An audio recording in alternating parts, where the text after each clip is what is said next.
Bonjour et bienvenue au podcast Viens t'inspirer, animé par les membres du club entrepreneuriat de Sainte-Foy. Nous sommes une quinzaine d'étudiants très motivés et nous accueillons différents entrepreneurs pour nous raconter leur parcours inspirant. Bonne écoute! Bonjour, vous écoutez le podcast Viens t'inspirer. Je suis Marie-Philippe Benoît, ex-présidente du Club entrepreneuriat de Sainte-Foy et je termine cette année ma technique de gestion de commerce au Cégep de Sainte-Foy. Ça a été vraiment 3 belles années d'implication au sein du club et j'ai vraiment l'honneur de partager la co-animation de ce podcast avec Olivier Blouin. Je te laisse te présenter, Oli.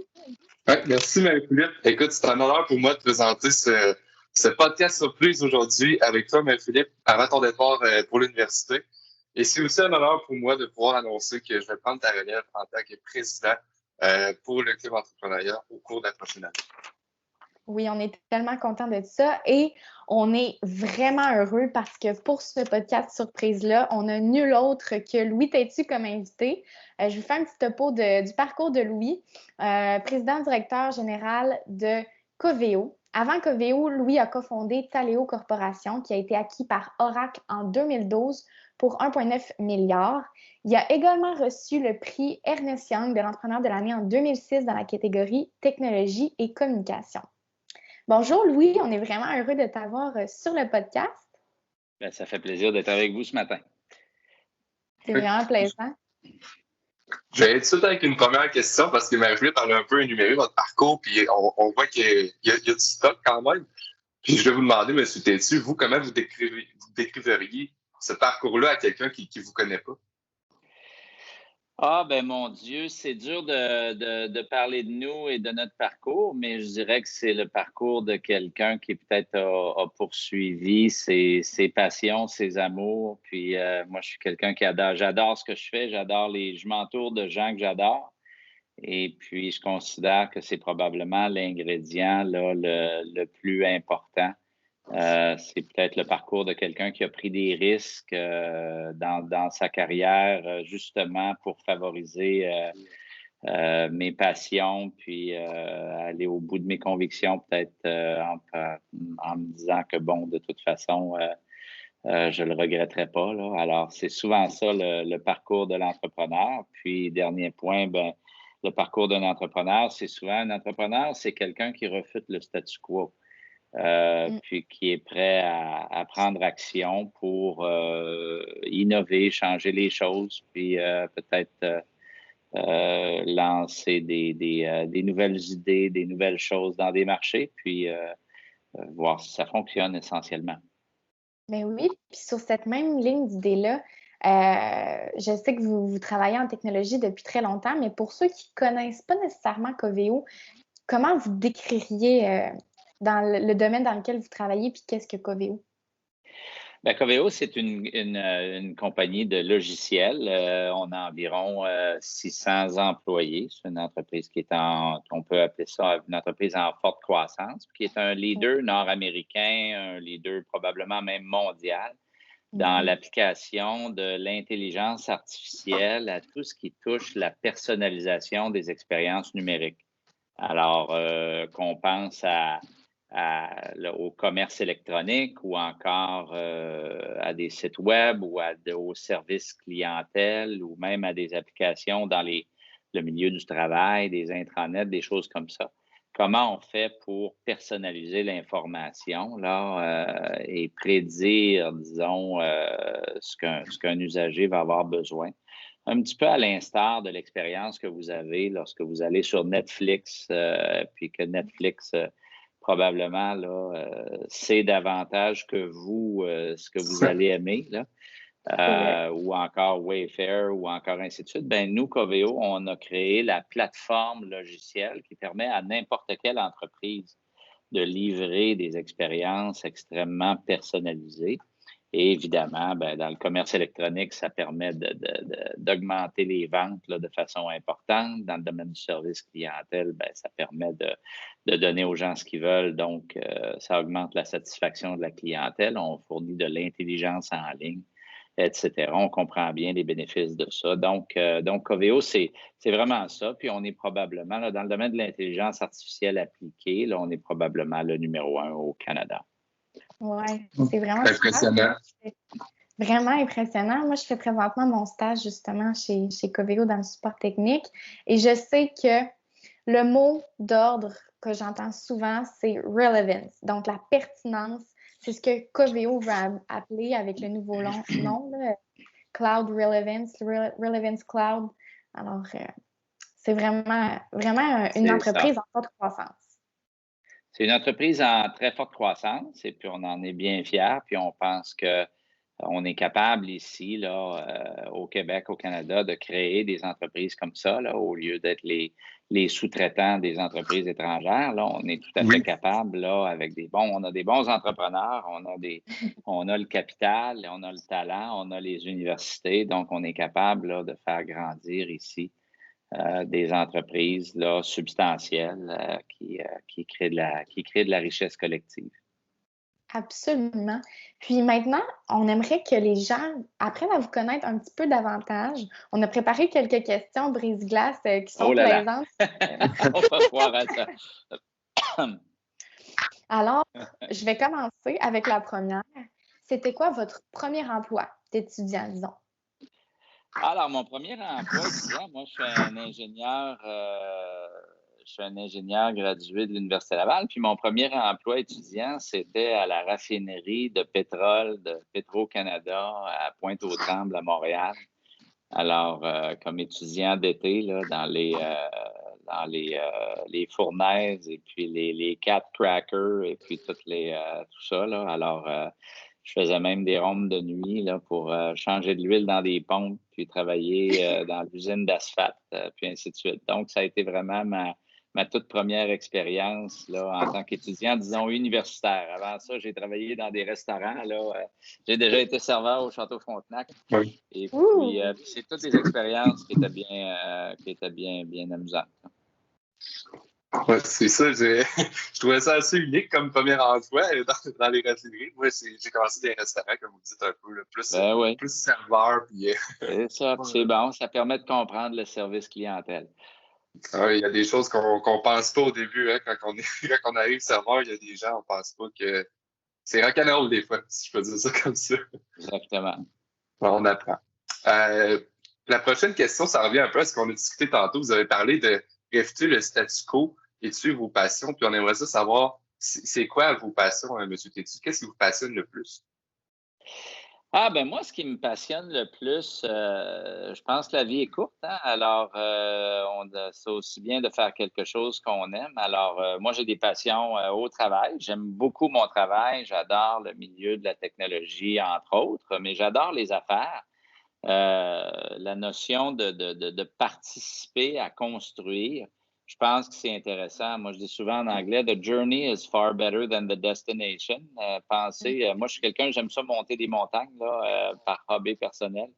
Et puis, quand on y pense, là, c'est beaucoup plus le fun de monter la montagne que d'arriver en haut. Hein? D'arriver en haut, c'est bien, là, mais c'est une destination, mais c'est toute l'aventure qui est intéressante. Fait que moi, ça me passionne.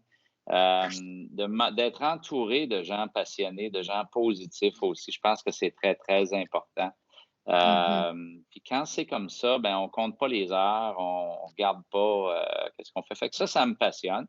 Puis en dehors disons, du travail, ben moi, je suis quelqu'un qui a une famille et puis j'aime ça, j'aime beaucoup le plein air, puis j'aime beaucoup ma passion, c'est je suis un ingénieur mécanique aéronautique, puis j'aime beaucoup, beaucoup l'aviation. Alors ça me passionne.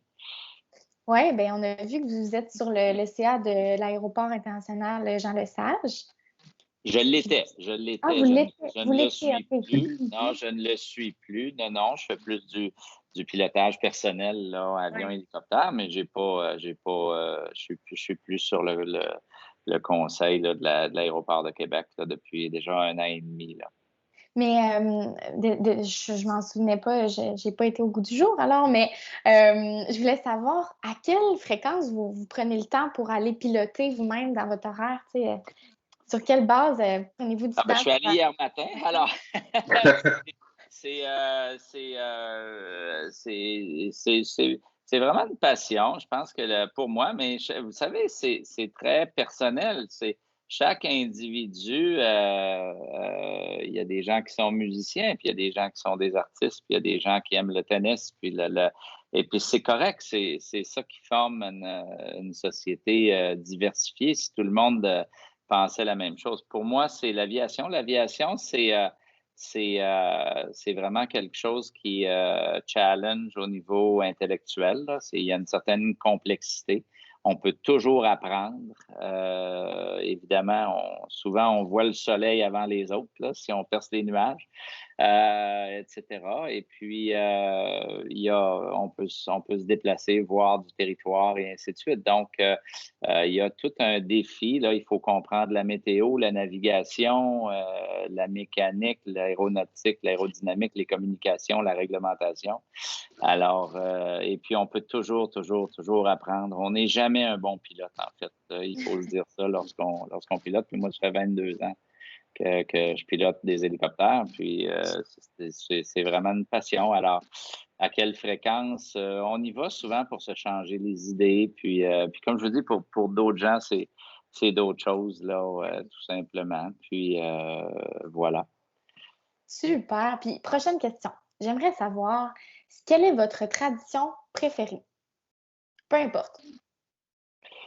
La tradition préférée, je ne sais pas si j'ai une tradition préférée, mais je pense que de tout ce qui touche la préservation de notre culture, je pense que ça, c'est très important. On est dans un monde qui est de plus en plus global, où on a tendance à niveler un petit peu l'information, les manières de penser, les brands deviennent globaux. Vous savez, il y a peut-être 20 ans, 30 ans, lorsqu'on allait d'une ville à l'autre, on découvrait des choses très, très différentes. Tout ça. Puis je trouve qu'on a assisté beaucoup, quand on voyage, on a assisté beaucoup à un certain nivellement. Fait que je pense que c'est important, oui, ici au Québec, tout ce qui touche là, la culture québécoise notamment, puis tout ça, sans pour autant l'isoler. Là, je suis un petit peu contre ça.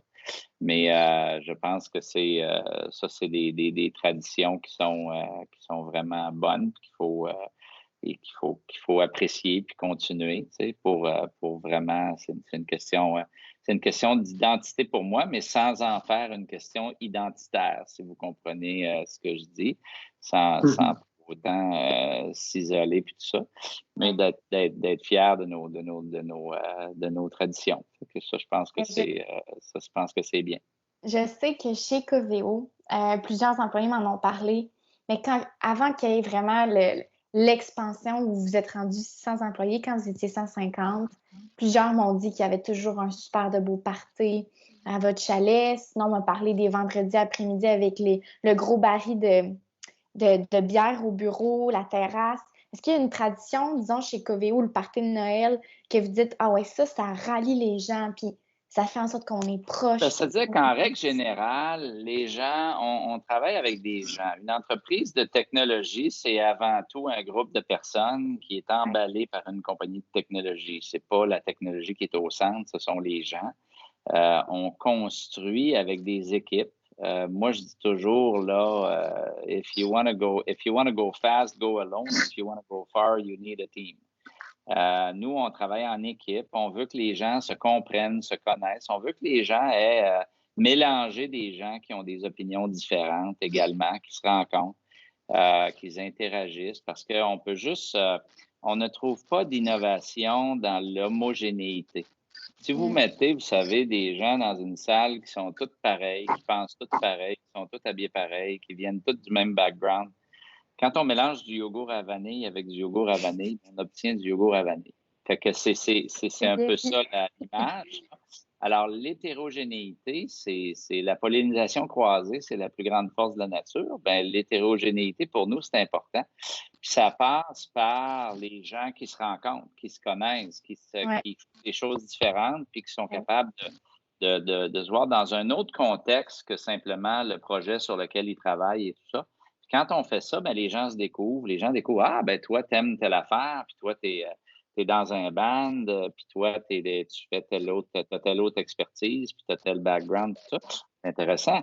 Alors ça, il faut favoriser ces activités-là. Fait que chez Coveo, nous, on trouve toutes sortes de moyens.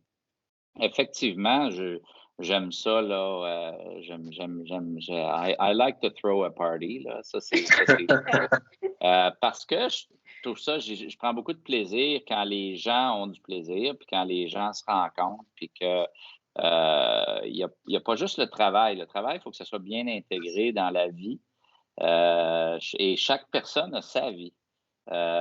Chaque personne pense différemment et tout. Donc, c'est d'essayer comme entrepreneur, comme chef d'entreprise, faut que quelqu'un le fasse. Ça donne que c'est moi, mais de créer cet environnement-là, de créer ces occasions-là, puis de comprendre que c'est un bon investissement. Ouais. Quand les gens peuvent mieux se connaître, se mélanger, puis ça crée un esprit d'équipe, mais aussi ça amène beaucoup de diversité de pensée, puis tout ça, puis beaucoup de ressources pour tout le monde. Parce que si moi je suis un employé chez Coveo, puis je sais qu'un tel ou une telle a tel background et tout ça, bien évidemment, ultimement, ça va servir. Puis c'est en assemblant tout ça qu'on avance. Puis dans un livre, on m'avait dit que les gens qui forment l'entreprise, c'est la plus grande richesse, c'est le plus grand actif qu'une entreprise peut avoir. Bon, c'est subjectif. C'est subjectif, comme je dis, mais j'y crois vraiment que les gens qui forment Coveo, ben ça pense que c'est une entreprise qui se démarque vraiment. Oui, on a beaucoup... On porte une très, très grande attention dans tout ce qui touche là, le recrutement chez Coveo. Les gens qui, en bout de ligne, là, travaillent chez Coveo, on porte une très grande attention à leur personnalité avant leur expertise. Leur capacité justement de travailler en équipe, leur capacité de penser différemment. On cherche des manières par lesquelles on regarde un peu le parcours de ces gens-là. Les gens qui sont un petit peu trop traditionnalistes, peut-être, vont peut-être moins avoir tendance à aimer ça chez nous. On cherche des gens qui ont démontré le fait qu'ils sont capables de prendre des risques, de penser différemment, puis d'être be their own person, si on veut, qui ont une bonne épine dorsale au niveau de leurs opinions. Parce que c'est important, on veut pas juste embaucher une gang de suiveux, là. C'est pas comme ça, encore une fois, qu'on innove et tout. Puis en même temps, ben, chez Coveo, c'est une entreprise où on donne beaucoup d'autonomie aux employés pour qu'ils prennent des risques, pour qu'ils prennent leurs décisions et tout.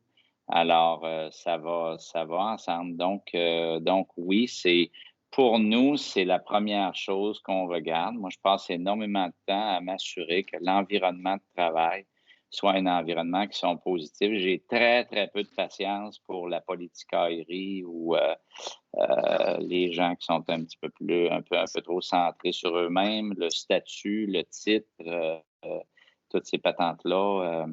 Si on a un titre chez Coveo hiérarchique, c'est pas pour donner à cette personne-là, mettre cette personne-là dans une position d'autorité idéologique, là, d'un point de vue ressources humaines. Là, le boss a raison, là, ça n'existe pas chez nous. Là, ça. En fait, c'est plutôt l'inverse.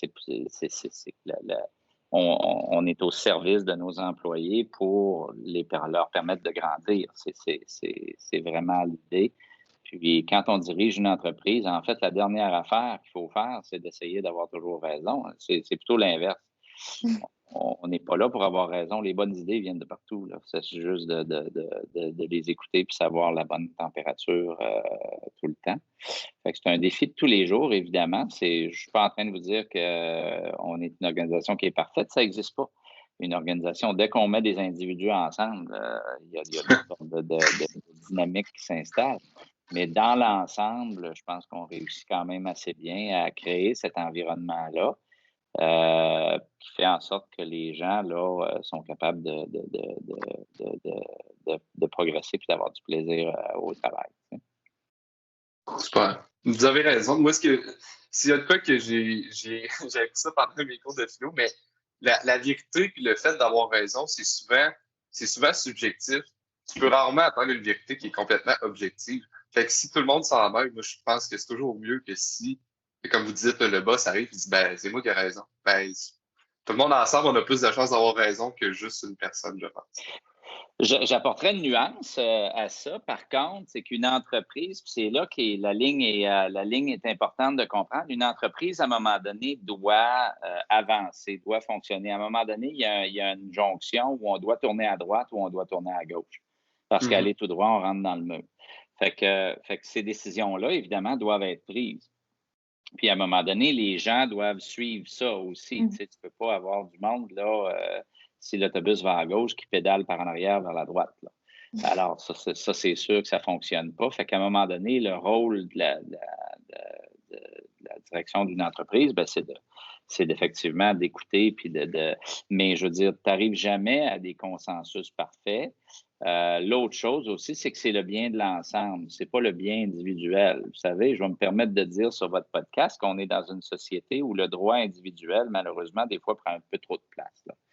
Alors, à un moment donné, là, il y a des gens qui ont des caprices individuels qui peuvent vouloir imposer ces caprices-là à tout le monde. Alors que c'est pas du tout, ils sont vraiment en très grande minorité. Alors, il faut être capable de faire cette balance-là aussi, puis de comprendre que collectivement, c'est le bien de l'ensemble là, qui, à un moment donné, prédomine, là. Alors, on essaie d'exercer ce jugement-là quotidiennement pour écouter, puis à un moment donné dire, ben là, c'est ça qu'on va faire. Puis une entreprise aussi, c'est beaucoup une question de focus. On décide qu'on fait quelque chose. Vous savez, le succès de n'importe quel entrepreneur, moi, ce que j'ai observé, puis je suis coach à l'école d'entrepreneurship de Beauce, puis l'entrepreneurship, c'est un sujet qui me passionne. Le succès des entrepreneurs est fortement lié à leur focus. Les meilleurs entrepreneurs que je connais sont très fiers de ce qu'ils ne font pas et sont très disciplinés par rapport à ce qu'ils font et ce qu'ils ne font pas, au lieu de dire oui à tout, là, puis de tirer dans toutes les directions, là. Parce qu'on est dans un monde où une entreprise réussit seulement si elle est fortement différenciée. Alors, il faut essentiellement être le meilleur au monde dans quelque chose, peu importe là, l'étroitesse de cette chose-là, ça n'a pas vraiment d'importance. Mais pour réussir, à mon avis, dans n'importe quelle entreprise, ça prend beaucoup de focus, ça prend beaucoup et ça prend des coudées assez franches par rapport à ce qu'on fait puis ce qu'on ne fait pas. Et ça ne plaît pas toujours à tout le monde. Les gens ne comprennent pas tout le temps, effectivement. Tu sais, comment ça se fait, moi, que je suis employé, mettons, chez Coveo, quelque part, j'ai des bonnes idées, puis comment ça se fait qu'on ne le fait pas, tu sais? Là, des fois, les gens veulent qu'on fasse tout, là, tu sais, tout le temps. Puis, on a tendance à essayer de faire moins de choses de manière excellente, plutôt que d'essayer de tout faire, mais d'être excellent en rien. Tu sais, on dit en anglais « Jack of all trades and master of none ». Ça ne crée pas des bonnes entreprises, là. C'est tout à fait. Alors, évidemment, comment les gens, il faut faire en sorte que nos employés comprennent ça, finalement. Oui. Ce que vous voulez dire un peu. Changer du jour au lendemain, puis on ne peut pas non plus accommoder là, toutes les spécificités de tout le monde, parce qu'à un moment donné, essayer d'être le dénominateur commun de tous les caprices individuels de 600 personnes. Oui, c'est ça. Ça devient complexe à gérer, c'est sûr. Mais ce que vous voulez dire par le focus, si on peut donner un truc un peu aux gens qui nous écoutent, ce serait concentrez-vous sur vos forces, continuez à vous donner dans vos forces pour avoir le meilleur rendement puis être fier de vous. Puis ce que vous n'êtes pas bon, entourez-vous des meilleures personnes pour faire les tâches où vous êtes moins bon. C'est ça un peu. Je pense que c'est vrai ça serait mon conseil pour tous les étudiants, les jeunes qui écoutent, c'est ça aussi, hein? C'est vrai pour les individus. Si vous, il y a personne que je connais, moi, qui est bon dans tout, là. Alors, ou qui aime tout, alors justement, si un individu, puis une entreprise, c'est comme un individu. Vous savez, une entreprise, là, ça a une identité. Une entreprise, ça a un niveau de confiance. dans un marché. Là, Coveo est une entreprise que je considère très confiante dans son marché. Quand on compétitionne là, chez un client là, pour gagner un nouveau client contre nos compétiteurs, on a la ferme conviction qu'on va gagner. Alors, et nous, moi, je dis toujours, on est aux Olympiques chez Coveo, on n'est pas dans les régionaux. C'est une entreprise de classe mondiale. C'est une entreprise qui aspire à... Ah non, tout à fait. C'est une entreprise qui aspire à gagner une première place à travers le monde. On a toujours géré nos entreprises comme ça, en y mettant le bon niveau de talent, le bon niveau d'investissement pour être le numéro 1 mondial dans ce qu'on fait. Ouais. Et on ne veut pas être le numéro 2, là. Tout le monde connaît le nom Michael Phelps, là. C'est un excellent nageur. C'est le meilleur nageur au monde, là. Mais il n'y a personne qui est capable de nommer le numéro 2. Si on aime ce qu'on fait, si on focus sur là où on est bon. Et d'ailleurs, Coveo n'attaque pas de marché lorsqu'on n'est pas convaincu qu'on va gagner. On ne se présente pas à la compétition. Nous, on y va pour le podium. Là. Ça finit là. Et quand on a lancé nos produits de Commerce Intelligence l'an dernier. Déjà, on a des signes là, qu'on va dominer ce marché-là. L'application de l'intelligence artificielle dans le commerce électronique là, pour les grands sites de commerce électronique. Là. Alors, aujourd'hui, on gère déjà là, tous les moteurs de recommandation puis de personnalisation pour des très grands sites de commerce électronique à travers le monde. Et puis, on a déjà les signes. Mais ça faisait, on avait travaillé 4 ans avant pour bâtir ces produits-là, mais on ne les commercialisait pas. On travaillait avec nos clients pour créer le meilleur produit. On était très focusés, on savait où on allait. Et on a lancé ces produits-là l'an dernier. On a dit au grand public qu'on vendait ces produits-là, mais ça faisait 4 ans avant qu'on les construisait. Alors, c'est un peu l'idée de quand tu dis focuser sur ses forces. Là. C'est pour nous, c'est une stratégie, mais c'est un impératif aussi. On doit fonctionner comme ça pour avoir du succès dans notre domaine. Puis il y a quelque chose à l'autre bout qui s'appelle un client, qui est super important. C'est-à-dire que tant qu'on n'a pas... souvent, on rencontre des entrepreneurs. Les entrepreneurs disent « Ah, j'ai une idée d'entreprise, ça. » Mais ça, c'est leur thèse, mais ils ne l'ont pas validée. Je vous dirais qu'à rencontrer des entrepreneurs au fil des années, souvent des jeunes qu'on coach et tout ça, c'est l'erreur qu'on voit le plus souvent. C'est qu'ils foncent à tête baissée en étant convaincus que leur idée est donc bonne, mais il n'y a personne qui l'a acheté, il n'y a personne qui l'a validé, il n'y a personne qui... Et tout ça.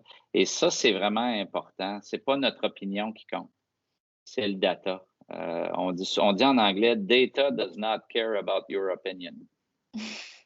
Et c'est vraiment ça. C'est uniquement le data qui compte. C'est on regarde, est-ce que ça marche ou est-ce que ça ne marche pas, puis on travaille avec du data. C'est pas si on aime ça, si on n'aime pas ça, si on a une idée ou ainsi de suite. Il faut vraiment aller le valider là, pour voir si effectivement le client, le marché pense que c'est vraiment le meilleur produit, la meilleure approche, puis que c'est quelque chose qui va correspondre à la demande du marché, au-delà de l'opinion de l'entrepreneur. Oui, ça diminue beaucoup les risques. Oui.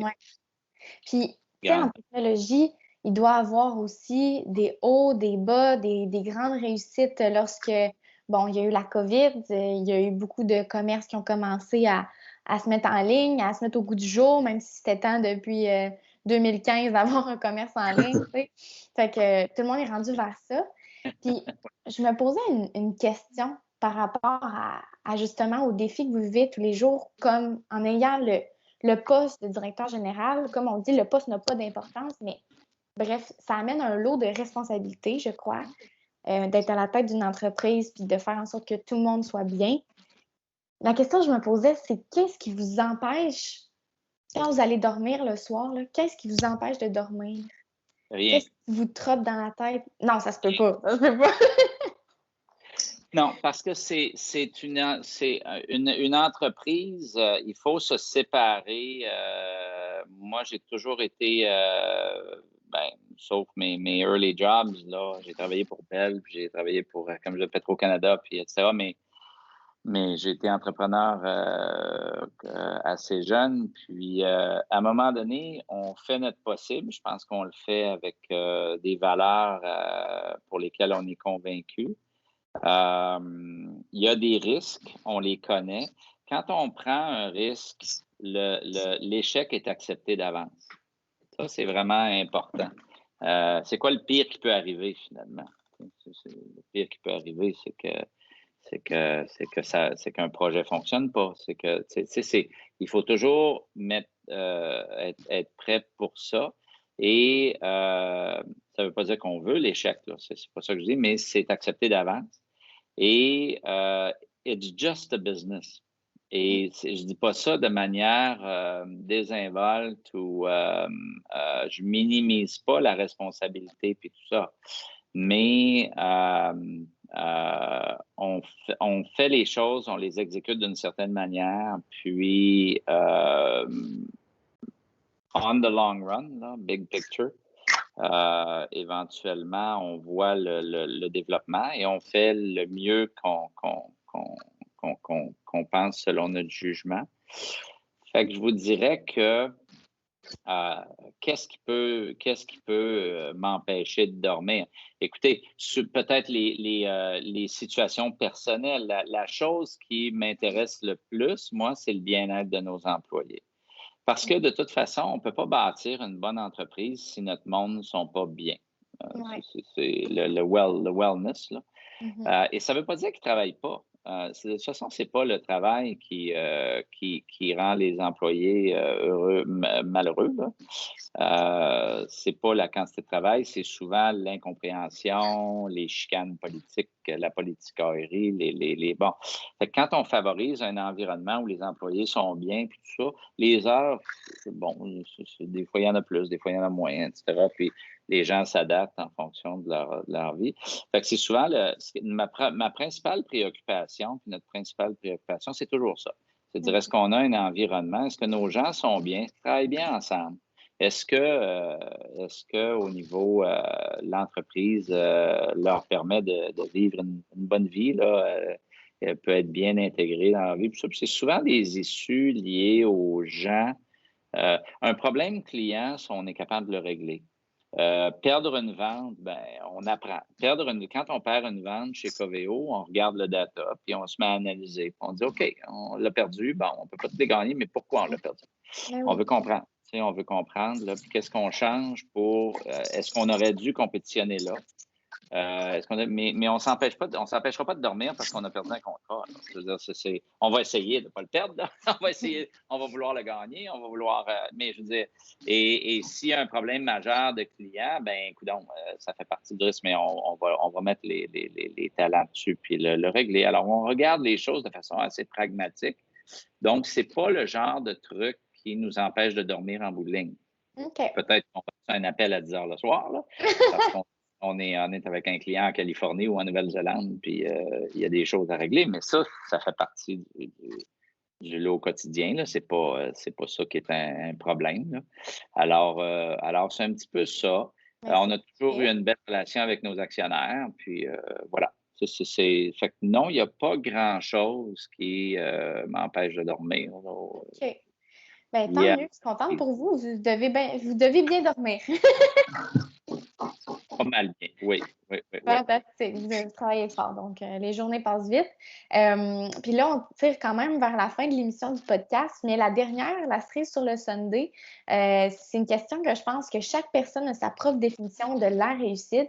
Et Olivier et moi, on était vraiment curieux de savoir, vous, M. Têtu, c'est quoi votre définition de la réussite en affaires pour vous?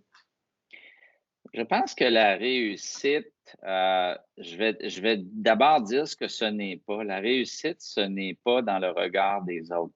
Je pense que c'est faire fausse route de penser que l'opinion publique, le regard des autres, ainsi de suite, c'est le gauge là, de la réussite. Là. Je connais personne qui fonctionne comme ça, qui est heureux. Je pense que la réussite, c'est avant tout une question très personnelle. Ouais. Je pense pas que ça se mesure en dollars, je pense pas que ça se mesure en notoriété, je pense pas que ça se mesure en popularité. Je pense que ce sont des fausses mesures. Puis, je vous le dis, moi, tout le monde que je rencontre qui ont fonctionné avec ces métriques-là, je pense pas là, qu'ils ont. Je pense qu'ils ont plus de regrets que d'autres choses dans leur vie, là, éventuellement. Je pense que la réussite, c'est très individuel, puis c'est vraiment justement, est-ce que je suis capable, moi, d'accomplir mon potentiel comme individu en fonction de ce que moi j'aime, puis tout ça. Puis d'évoluer dans un environnement où justement j'ai hâte d'y aller le matin, puis je dors bien justement la nuit, là. Si je suis capable de me lever le matin comme individu, puis d'avoir hâte d'aller travailler avec les collègues, puis sur ce que je fais, puis si je suis capable de bien dormir la nuit, là, je vous ramène ça à des choses très simples, mais c'est vraiment, vraiment ça. L'argent, c'est pas éventuellement, là, c'est takes care of itself, là. Et c'est pas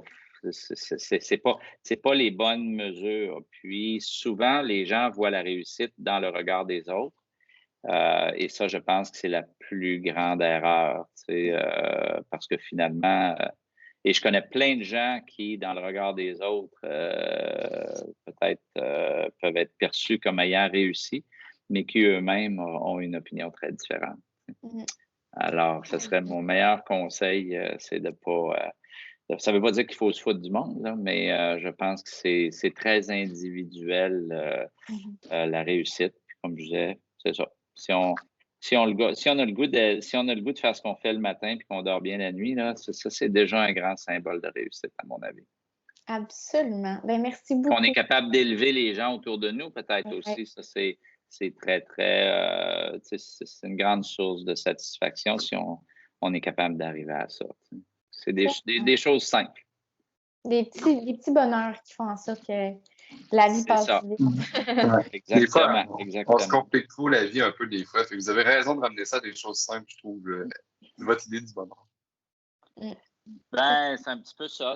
Mais vous seriez surpris que souvent, une entreprise, ça fonctionne d'abord et avant tout comme ça. Puis après ça, ben, on y injecte là, les activités quotidiennes, mais ça commence par ces choses-là. Tellement. Mais merci beaucoup, M. Tétu, de nous avoir partagé votre parcours inspirant. Ça fait plaisir. Bonne chance dans votre continuité, puis pour votre club d'entrepreneuriat, Olivier, pour ta présidence pour la prochaine année. Merci beaucoup, M. Tétu. Au revoir. Bonne journée. Au revoir. Bonne journée.